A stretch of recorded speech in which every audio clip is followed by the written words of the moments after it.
ಕರಿಮಣಿ ಮಾಲೀಕ ಯಾರು? ಇಡೀ ರಾಜ್ಯವೇ ಹುಡುಕ್ತಾ ಇದೆ. ರೈತರ ಸಮಸ್ಯೆ ಬಿಟ್ಟುಬಿಡಿ, ನೀರಿನ ಸಮಸ್ಯೆ ಬಿಟ್ಟುಬಿಡಿ, ಹಾಸ್ಪಿಟಲ್ ಸಮಸ್ಯೆ ಬಿಟ್ಟುಬಿಡಿ, ಇದೇ ನ್ಯೂಸು. ಈ ಕರಿಮಣಿ ಮಾಲೀಕ ಯಾರು? ಎಲ್ಲ ಅದನ್ನೇ ನೋಡ್ತಾವ್ರೆ. ಯಾರು ಯಾರು ಗೊತ್ತಿಲ್ಲ. ಅದಕ್ಕೊಂದು ಮೈಕ್, ಒಂದು ಕ್ಯಾಮ್ರಾ. ಬನ್ನಿ ಈಗ ಕರಿಮಣಿ ಮಾಲೀಕ ಯಾರು ಅಂತ ಕೇಳೋಣ. ನಮ್ಮ ಸನ್ಮಾನ್ಯ ಮಾಜಿ ಮುಖ್ಯಮಂತ್ರಿಗಳು HD ಕುಮಾರಸ್ವಾಮಿ ಅವರಿದ್ದಾರೆ. ಅವರ ಹಾಲಿ ಕೇಂದ್ರ ಸಚಿವರು. ಕುಮಾರಸ್ವಾಮಿ ಅವರೇ, ಕರಿಮಣಿ ಮಾಲೀಕ ಯಾರು ಅಂದು ಅದಕ್ಕೆ ಅವರು ಏನು ಹೇಳ್ಬೋದು ನೋಡಿ. ನೋಡಿ ಬ್ರದರ್, ಇತ್ತೀಚಿನ ವರ್ತಮಾನಗಳ ಪ್ರಕಾರ ಈ ಕರಿಮಣಿಗಳ ಸವಾಸಕ್ಕೆ ಹೋಗಬಾರದು. ಇತ್ತೀಚಿನ ದಿನಗಳಲ್ಲಿ ಈ ಕರಿಮಣಿಗಳ ಸವಾಸ ಮಾಡಿ ಕೆಲವರು ಜೈಲಿಗೆ ಹೋಗಿದ್ದು ಉಂಟು. ದಯವಿಟ್ಟು ಈ ವಿಷಯಗಳನ್ನು ನನ್ನ ಮುಂದೆ ಪ್ರಸ್ತಾಪ ಮಾಡಬೇಡಿ. ಕರಿಮಣಿ ಮಾಲೀಕ ಯಾರು, ಯಾರಿರ್ಬೋದು? ಇವತ್ತು ನಮ್ಮ ಸರ್ಕಾರ ರಾಜ್ಯದಲ್ಲಿ ಇಲ್ಲ, ನಮ್ಮದು ಕೇಂದ್ರ ಸರ್ಕಾರ. ದಯವಿಟ್ಟು ಸಿದ್ದರಾಮಣ್ಣವರು ಒಂದು ಫಂಡ್ ಕೊಟ್ಟರು, ಅಂಕಿಅಂಶಗಳನ್ನು ಕೋಟಿ, ಲಕ್ಷ, ಸಾವಿರ, 100 ಪೈಸೆಗಳು ಕರೆಕ್ಟಾಗಿ ಹೇಳ್ತಾರೆ. ದಯವಿಟ್ಟು ಅವ್ರನ್ನೋ ಕೇಳಿ. ನನಗೂ ಇದಕ್ಕೂ ಸಂಬಂಧ ಇಲ್ಲ, ನಾನು ಡೆಲ್ಲಿಗೆ ಹೋಗ್ಬೇಕು, ನಿಖಿಲ್ ಬನ್ನಿಪ್ಪ ಹೋಗೋಣ ಅಂತ ಹೊಟ್ಟೋಗ್ಬಿಟ್ರು. ಇವರು ಸುಮ್ಮನೆ ಇರ್ತಾರಾ? ಮೈ ಕತ್ಕೊಂಡು ಬನ್ನಿ. ಕುಮಾರಸ್ವಾಮಿ ಅವ್ರಿಗೂ ಗೊತ್ತಿಲ್ವಂತೆ ಕರಿಮಣಿ ಮಾಲೀಕ ಯಾರು ಅಂತ. ಬನ್ನಿ, ಇಂದಿನ ಮುಖ್ಯಮಂತ್ರಿಗಳು ಸಿದ್ದರಾಮಯ್ಯನವರು ಬರ್ತಾ ಇದ್ದಾರೆ, ಅವ್ರನ್ನ ಕೇಳ್ತಾ ಇದ್ವಿ. ಸಿದ್ದರಾಮಯ್ಯನವರೇ, ಈ ಕರಿಮಣಿ ಮಾಲೀಕ ಯಾರು ಅಂದ್ರು. ಏಯ್ ಒಡೆರಿ ಕಪಾಲ್ಕ ಅವನಿಗೆ, ಕಳ್ಸಾಚೆಗ ಅವನ್ನ. ಏನಯ್ಯ ನಿನ್ ಪ್ರಶ್ನೆ? ಕರಿಮಣಿ ಮಾಲೀಕ ಅಲ್ಲ ರೀ. ರಾಜ್ಯದಲ್ಲಿ ರೈತರ ಸಮಸ್ಯೆಗಳಿದೆ, ನೀರಾವರಿ ಸಮಸ್ಯೆಗಳಿದೆ, ಬೇಕಾದಷ್ಟು ಆರ್ಥಿಕ ಮುಗ್ಗಟ್ಟಿದೆ. ಈ ಪ್ರಶ್ನೆ ಬಿಟ್ಬಿಟ್ಟು ಕರಿಮಣಿ ಮಾಲೀಕ, ಪಂಚೆ ಹಾಕ್ತೀರಾ, ಮಾಂಸ ತಿಂತೀರಿ, ಇದೆಲ್ಲ ಪ್ರಶ್ನೆ ಏನ್ರಿ? ನಿನಗೆ ಮದುವೆ ಆಗಿಲ್ವೇನಯ್ಯ? ಹಾಗಾದ್ರೆ ನೀನೇ ಕರಿಮಣಿ ಮಾಲೀಕ. ನಿಂದೇನಪ್ಪ ಸಮಸ್ಯೆ? ಧರ್ಮಸ್ಥಳಕ್ಕೆ ಹೋದ್ ನನ್ನ ಹೆಂಡತಿ ಬಂದೇ ಇಲ್ಲ. ನೀವು ಉಚಿತವಾಗಿ ಬಸ್ ಮಾಡಿಬಿಟ್ರಿ, ಒಳ್ಳೆ ಯೋಜನೆ ಹೆಂಗಸರಿಗೆ. ಆದ್ರೆ ಹೆಂಗಸರುಗಳು ಮನೇಲೇ ಇರ್ತಾ ಇಲ್ಲ. ಬಸ್ ಹತ್ಕೊಂಡು ಬಟ್ಟೆ ಹಾಕೊಂಡು ಹೋಯ್ತಾವ್ರೆ. ಗಂಡಸರು ಊಟ ಮಾಡೋದೇ ಕಷ್ಟ ಆಗ್ಬಿಟ್ಟೈತೆ, ಅಡುಗೆ ಮಾಡ್ಕೊಡೋರಿಲ್ಲ. ಏನ್ ಮಾಡೋದು ಸಿದ್ದರಾಮಯ್ಯನವರೇ? ಇಂದ್ರಕೆಯ ಹೋಗಿ 5 ರೂಪಾಯಿ ಕೊಟ್ಬಿಟ್ಟು ಊಟ ಮಾಡು. ಅಲ್ಲಪ್ಪ, ಈ ಹೆಂಗಸರು ಎಲ್ಲಿಗ್ರಿ ಹೋಗ್ತಾರೆ? ಪಾಪ ದೇವಸ್ಥಾನಗಳಿಗೆ ಹೋಗ್ತಾರೆ, ಇನ್ನೆಲ್ಲಿಗೂ ಹೋಗಲ್ಲ. ಏನಾದರೂ ಉಚಿತ ಬಸ್ ಸೇವೆನಾ ಈ ಗಂಡಸರು ಕೊಟ್ಬಿಟ್ಟಿದ್ರೆ ಎಲ್ಲ ಗೋವಾಕ್ಕೆ ಹೋಗ್ಬಿಡೋರು. ನಾವು ಸುಮಾರು 500,000 ಬಸ್ಗಳನ್ನ ಗೋವಾ ರೂಟಿಗೆ ಬಿಡಬೇಕಾಗದು. ಪಾಪ ಹೆಂಗಸರಾದಕ್ಕೆ ದೇವಸ್ಥಾನಗಳಿಗೆ ಹೋಗಿದ್ ಬರ್ತಾರೆ, ಇನ್ನೆಲ್ಗೂ ಹೋಗಲ್ಲ. ಆಮೇಲೆ 2,000 ರೂಪಾಯಿ ಕೊಟ್ಟಿದ್ದೀವಿ ನಾವು ಹೆಂಗಸರಿಗೆ ಅಲ್ವಾ? ಯಾರು ಲಾಸ್ಟ್ ತಿಂಗಳು ಬಂದಿಲ್ವೇನಮ್ಮ? ಕೇಳ್ಕೊಳ್ಳಿ, ಇಲ್ಲಿ ಮಾಯಿಕೊಂಡ ಶಾಸಕರವ್ರ ಕೇಳ್ಕೊಳ್ಳಿ ಅವ್ರನ್ನ. ಆ 2,000 ರೂಪಾಯಿ ಏನಾದರೂ ಗಂಡಸರು ಕೊಟ್ಬಿಟ್ಟಿದ್ರೆ ಒಂದಿನಕ್ಕೆ ಒಂದು ಫುಲ್ ಬಾಟ್ಲ್ ಹಾಕೊಂಡು ಮಲಿಕೊಂಬಿಡೋರು. ಅದಕ್ಕೆ ಎಲ್ಲ ಯೋಜನೆಗಳು ಹೆಂಗಸರಿಗೆ. ಯಾವನ ಹೋದವಲಿ ಅವನ್ನ ಕಳ್ಸಾಚೆಗ ಅವನ್ನ. ಅಲ್ಲಪ್ಪ, ಅವನು ಹೇಳ್ತಾವನೆ, ಸಿದ್ದರಾಮಯ್ಯ ನೀವು ಬಸ್ ಭಾಗ್ಯ ಕೊಟ್ರಿ, ಕರೆಂಟ್ ಭಾಗ್ಯ ಕೊಟ್ರಿ, 2,000 ರೂಪಾಯಿ ಭಾಗ್ಯ ಕೊಟ್ರಿ, ಹಾಗೆ ನಮ್ಮ ಪಕ್ಕದ ಮನೆ ಭಾಗ್ಯನ ಕೊಟ್ಟು ಮದುವೆ ಮಾಡಿಸಿ ಅಂತ. No marriage scheme. ಈಗಲೇ ಗ್ಯಾರಂಟಿಗಳಿಗೆ ದುಡ್ಡು ದುಸ್ತರವಾಗಿದೆ. ಆದ್ರಿಂದ ನೋಡಪ್ಪ, ಈ ಕರಿಮಣಿ ಮಾಲೀಕ ನನಗೂ ಗೊತ್ತಿಲ್ಲ. ನೋಡಿ, ಅಲ್ಲಿ ಸನ್ಮಾನ್ಯ ಯಡಿಯೂರಪ್ಪನವ್ರು ಬರ್ತಾರೆ, ಅವ್ರು ಕೇಳಿ ಹೋಗೇನು. ಈ ಮೈಕ್ ಎತ್ಕೊಂಡು ಸುಮ್ಮನೆ ಇರ್ತಾರ? ಕುಮಾರಣ್ಣವರು ಹೇಳಿಲ್ಲ, ಸಿದ್ದರಾಮಣ್ಣವರು ಹೇಳಿಲ್ಲ. ಈಗ ಮುಂದಿನ ಪ್ರಶ್ನೆ ನಮ್ಮ ಮಾಜಿ ಮುಖ್ಯಮಂತ್ರಿಗಳು BS ಯಡಿಯೂರಪ್ಪನವರ ಹತ್ರ ಹೋಗ್ತಾ ಇದೀವಿ. ಸರ್, ನೀವೇ ಹೇಳಿ, ಕರಿಮಣಿ ಮಾಲೀಕ ಯಾರು? ಬಂಧುಗಳೇ, ನಮ್ಮ ಅಪ್ಪನಾಡೆ ಗೊತ್ತಿಲ್ಲ ಸ್ವಾಮಿ. ಯಾರಿಗೆ ಕರಿಮಣಿ ಮಾಲೀಕ? ನಮಗ್ ವಯಸ್ಸು ಒಳ್ಳೆ ರಾಜಕಾರಣ ಮಾಡಿ ನಿವೃತ್ತಿ ಅಂಚಿನಲ್ಲಿದ್ದಾವೆ. ನಮ್ಮ ಮುಂದೆ ಬಂದು ಕರಿಮಣಿ ಬಳಿಮಣಿ ಅಂತ ಕೇಳ್ತಾರೆ, ನಾಚಿಕೆ ಆಗೋದಿಲ್ವೇನೋ? ಯಾರೇ ನಿಮ್ಮನ್ನು ಕಳಿಸಿದ್ದು? ಸರ್, ಹೌದಾವಲಿಯ? ಯಾರು ಹೌದಾವಲಿಯ? ಬಾಯಿ ಮುಚ್ಕೊಂಡು ಕೂತ್ಕೊಳ್ರಿ. ನಾನು ಹೌದಾವಲಿ ಅಲ್ಲ ಸ್ವಾಮಿ, ರಾಜಾವಲಿ, ರಾಜಾವಲಿ, ರಾಜಾವಲಿ. ಈಗ ಚಪ್ಪಾಳೆ ಕೊಟ್ರೆ ಪ್ರಯೋಜನ ಇಲ್ಲ. ಮುಂದಿನ ದಿನಗಳು ಸ್ವಲ್ಪ ಜೋರಾಗಿ ಕೊಡಿ. ಅದು ಬಹಳ ಸಂತೋಷ ಆಗ್ತಾ ಇದೆ. ಎಲ್ಲರಿಗೂ ನಮಸ್ಕಾರ. ಶ್ರೀಗಳ ಪಾದಾರವಿಂದ ನನ್ನ ನಮಸ್ಕಾರಗಳನ್ನು ತಿಳಿಸ್ತಾ ನನ್ನ ಮಾತೆಲ್ಲ ಮುಕ್ತಾಯ ಮಾಡ್ತಾ ಇದ್ದೀನಿ. ಯಾರಿಗೆ ಕರಿಮಣಿ ಹಾಕ್ತಾರೆ ಈ ಕಾಲದಲ್ಲಿ? ಎಲ್ಲ ಗೋಲ್ಡ್ ಚೈನ್ ಹಾಕೊಂಡು ಓಡಾಡ್ತಾರೆ. ಅದರಿಂದ ಅದಕ್ಕೂ ನಮಗೂ ಸಂಬಂಧ ಇಲ್ಲ. ಬೇರೆ ಯಾರನ್ನಾದ್ರೂ ಕೇಳ್ಕೊಳ್ಳಿ. ಎಲ್ಲರೂ ನಮಸ್ಕಾರ ತಾಯಿ, ನಮಸ್ಕಾರ ಮಕ್ಕಳು, ನಮಸ್ಕಾರ.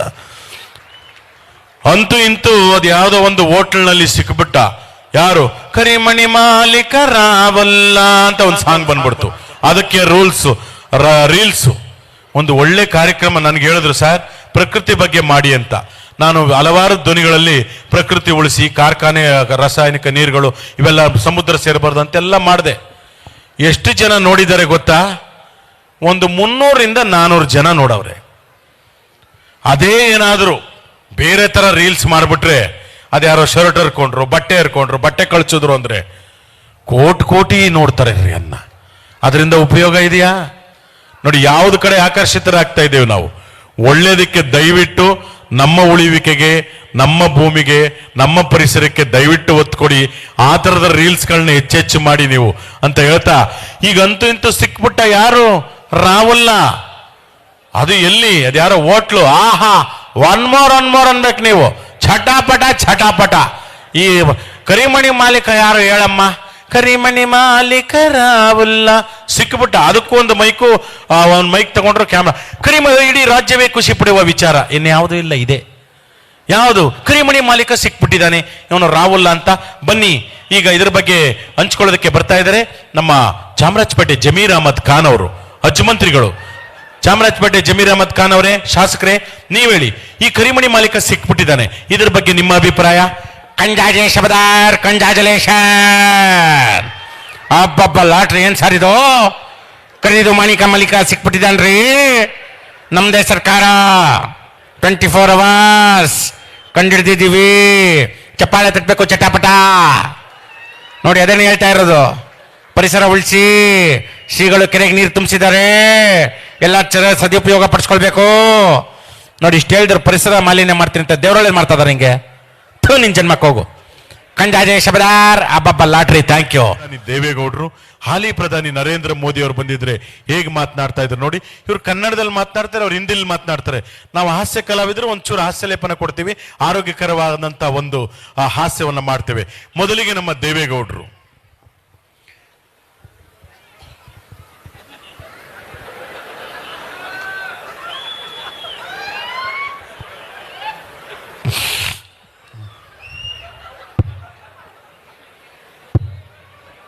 ಸೌಂಡ್ ಕೊಟ್ಟಿದ್ರೇನ್ರಿ? ಈ ದೇವೇಗೌಡ ಹುಟ್ಟು ಹೋರಾಟಗಾರ. ರಾಜ್ಯದ ವಿಷಯ, ನಾಡಿನ ವಿಷಯ ಬಂದರೆ ನಿದ್ದೆ ಮಾಡಲ್ಲ. ಮೈಂಡ್ ಇಟ್ಟು. ಅಣ್ಣ, ಪಿಜ್ಜಾ ಬರ್ಗರ್ ತಿನ್ಬೇಕಂತೆ. ಯಾರಿದು nonsense? Get lost idiot. What rubbish you are talking? ಯಾರಿದು? ಒಬ್ಬ ಮಾಜಿ ಪ್ರಧಾನಿಗೆ ಪಿಜ್ಜಾ ಬರ್ಗರ್ ತಿನ್ನಿ ಅಂತ ಹೇಳ್ತಾ ಇದ್ದಾರೆ. ಯಾರೊಬ್ಬರು ಬೇಜಾರು ಮಾಡ್ಕೋಬೇಡಿ. ಪಿಜ್ಜಾ ಬರ್ಗರ್ ಹೇಗಿರುತ್ತೆ? ಖಾಲಿ ದೋಸೆ ಮೇಲೆ ನಾಯಿ ವಾಂತಿ ಮಾಡ್ದಂಗೆ ಇರುತ್ತೆ.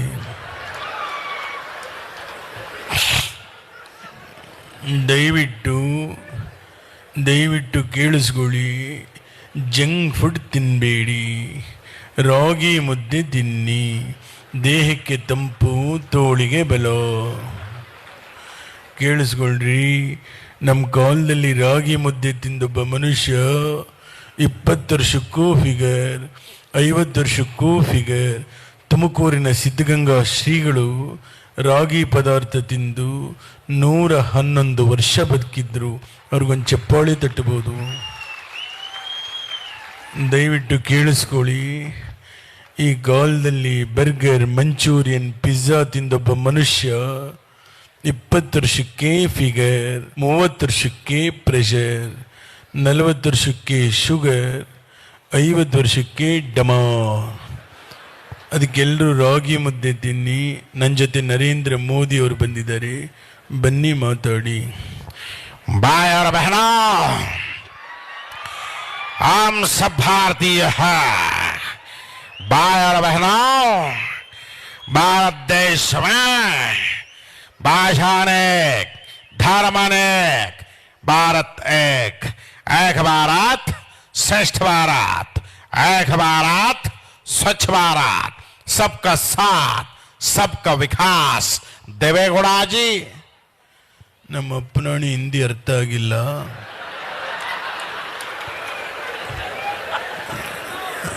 ಸ್ವಲ್ಪ ಕನ್ನಡದಲ್ಲಿ ಮಾತಾಡಿ. ಸಿರಿಗೆರೆ ಶ್ರೀಗಳ ಕಾರ್ಯಕ್ರಮ ತೆರಳುಬಾಳು ಹುಣ್ಣಿಮೆ, ದಯವಿಟ್ಟು ಕನ್ನಡದಲ್ಲಿ ಮಾತಾಡಿ. ಎಲ್ಲ ಸಿರಿಗೆರೆ ಶ್ರೀಗಳ ಭಕ್ತಾದಿವೃಂದಕ್ಕೆ, ಕರ್ನಾಟಕ ಜನತೆಗೆ ನಿಮ್ಮ ನರೇಂದ್ರ ಮೋದಿಯವರ ಶುಭ ಕಾಮನೆಗಳು. ಬಾಯರ ಬಹನ,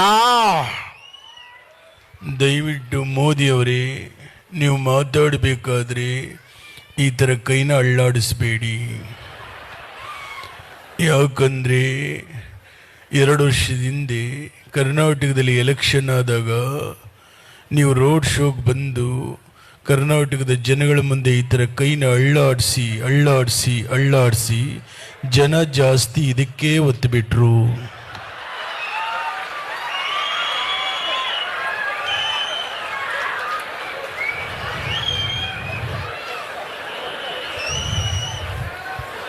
ದಯವಿಟ್ಟು ನೆಕ್ಸ್ಟ್ ಟೈಮ್ ಎಲೆಕ್ಷನಲ್ಲಿ ನೀವು ರೋಡ್ ಶೋಗೆ ಬಂದರೆ ಈ ಥರ ಕೈನ ಅಳ್ಳಾಡಿಸ್ದೆ, ಈ ಕೈನಲ್ಲಿ ಒಂದು ಹೂವು ಹಿಡ್ಕೊಂಡು ಅಳ್ಳಾಡಿಸಿ ಅಳ್ಳಾಡಿಸಿ ಅಳ್ಳಾಡಿಸಿ ನೋಡಿ. ಮೊನ್ನೆ ನೀವು ಮಾಡಿರೋ ಕೆಲಸಕ್ಕೆ ನಿಮಗೂ ಲಾಸು, ನಮಗೂ ಲಾಸು, ಏನೂ ಮಾಡೋಕ್ಕಾಗೋದಿಲ್ಲ. ದೇವೇಗೌಡ जी क्या अच्छा है आपको? क्या है ಇದೇನು ಹೇಳಿದ್ರಿ ಇವರು? क्या अच्छा है आपको? ನಾನು ಚಹಾ ಕುಡಿಯಲ್ಲ, ಕಾಫಿ ಮಾತ್ರ. अच्छा तमाश. देवेगौड़ा जी क्या बात है? ನಾನು ರೈಸ್ ಬಾತ್ ತಿನ್ನಲ್ಲ, ರಾಗಿ ಮುದ್ದೆ ಮಾತ್ರ. ನಮ್ಮ ಮನೆಗೆ ಬನ್ನಿ, ರಾಗಿ ಮುದ್ದೆ ತಿನ್ನಿ. ಕರ್ನಾಟಕದ ರೈತರು ಬೆಳೆದಿರ್ತಕ್ಕಂಥ ರಾಗಿಗೆ ಒಳ್ಳೆ ಬೆಲೆ ಕೊಡಿ. ಕೊನೆಯದ ಒಂದು ಮಾತು ಹೇಳ್ತೀನಿ, ಆಡಿಸಿ ನೋಡು, ಬೀಳಿಸಿ ನೋಡು. 92 ವರ್ಷ ವಯಸ್ಸು ಉರುಳಿ ಹೋಗದು. ಎಲ್ಲರಿಗೂ ನಮಸ್ಕಾರ.